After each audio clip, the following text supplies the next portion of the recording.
when this whole Gen AI thing came along, did it?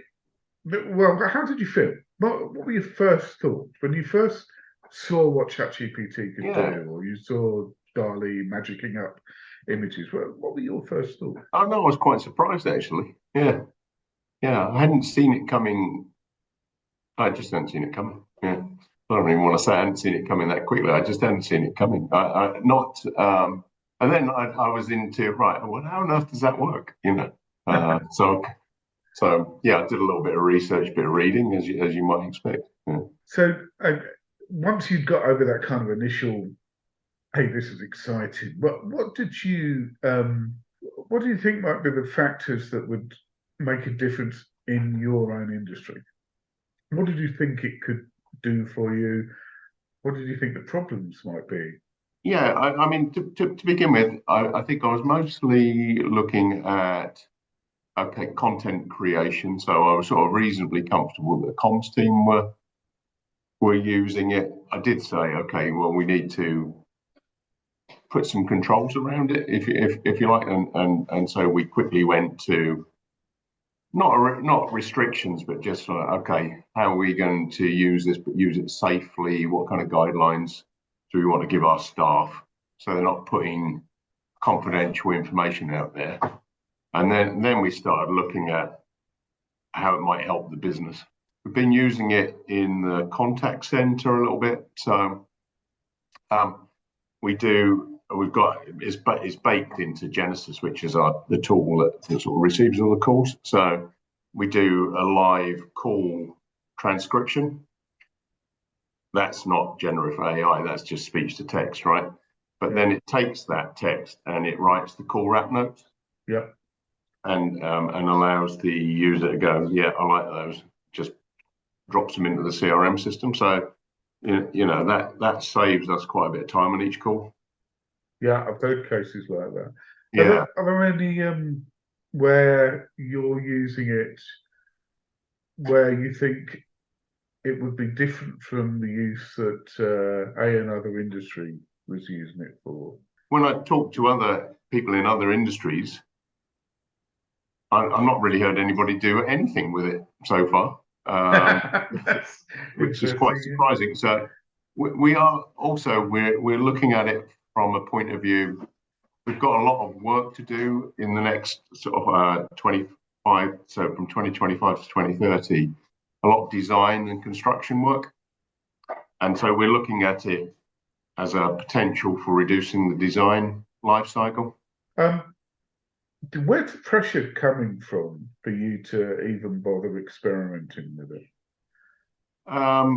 It's no different than anything else, really. It's just a constant drive to improve the business. So I don't, in that sense, I don't view it as any different. In fact, it's quite interesting. So we have like 3 engines of change, right? Large transformation programs. We have, as you know, innovation, and then we have continuous improvement. And this, in our world, is dropping in the bucket of continuous improvement, right?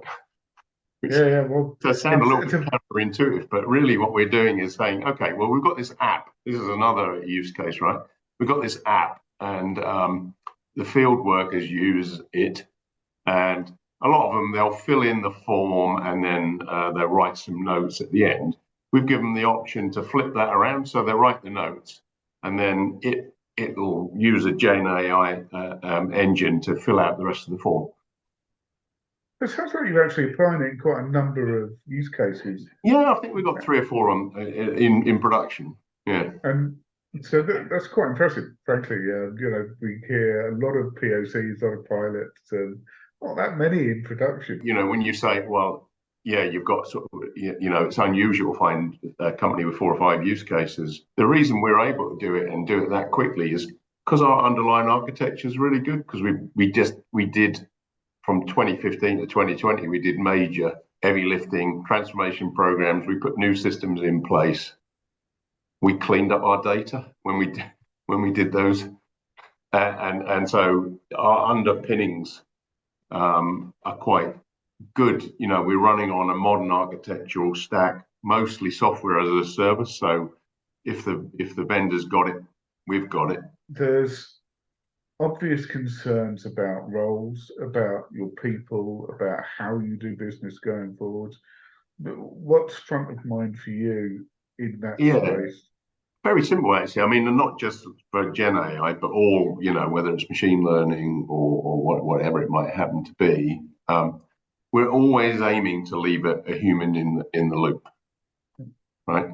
I mean, at least until we go, actually, you know what, we trust that thing enough. Even then, I think we'd have a human supervising it, right? So, there's a couple of reasons for that. I suppose one is, and bear in mind, we work mostly outside and in the weather, right? So there's those black swan events, right? The things that happen, the storms that happen like once every 20 years, which are now happening every couple of years, right? And so you think, well, the model probably won't recognize that, right? I mean, and so we want a human there for that. And then, and I think this is a thing that I've not heard people talk about very much, but I really think it matters. There's accountability. And so, you're running the wastewater network. What are you going to do? You're going to say, oh, the computer decided it. I mean, that wouldn't wash in our organisation, right? And are there any risks that we've talked to some Oh, God, yeah. I mean, societal risks are massive, aren't they? I mean, again, not really so much in our sector, I don't think, but if you think of defence, for example, and examples like that, I think it's quite risky for society in the round. I do think that, and I mean, we've established our own set of guiding principles. We've gone, okay, these are things to consider, when you're using AI. Let's just say AI, not Gen AI. Human in the loop is one of them, but also, thinking about privacy, thinking about IP infringement. I mean, we've got, I think, 6 different principles that we use anytime we've got a new use case. Thank you very much. It's really good to talk to you again, Nigel. Thanks, sir.